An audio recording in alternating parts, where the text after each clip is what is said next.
കൊച്ചിയിലെ കോറോ ഹെൽത്ത് സ്ഥാപനത്തിലെ ജീവനക്കാരുടെ കൂട്ടപ്പിരിച്ചുവിടലിൽ പ്രതികരണവുമായി CITU നേതാവ് മേഴ്സിക്കുട്ടിയമ്മ. പുതിയ ലേബർ കോഡ് പ്രകാരമാണെങ്കിലും ജീവനക്കാരെ ഇങ്ങനെ പിരിച്ചുവിടാൻ വ്യവസ്ഥയില്ലെന്ന് മേഴ്സിക്കുട്ടിയമ്മ പറഞ്ഞു. ഇതിനെതിരെ മുഴുവൻ തൊഴിലാളി വിഭാഗത്തെയും അണിനിരത്തി പ്രതിഷേധം സംഘടിപ്പിക്കുമെന്നും മേഴ്സിക്കുട്ടിയമ്മ പറഞ്ഞു.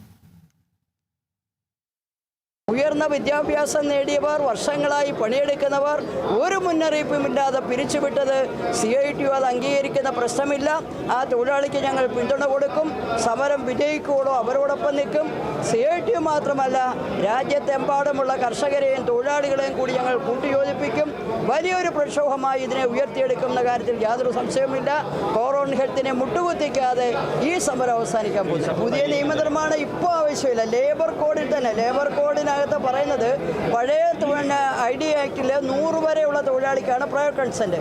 ലേബർ കോഡിൽ 300 വരെയാണ് പറയുന്നത്. ഇവിടെ 600 തൊഴിലാളിയെ പിരിച്ചുവിട്ടത്. പുതിയ ലേബർ കോഡിൽ പോലും പിരിച്ചുവിടാൻ വ്യവസ്ഥയില്ല. അപ്പം പുതിയ നിയമം വേണ്ട, നിലവിലുള്ള നിയമം അനുസരിച്ച് പിരിച്ചു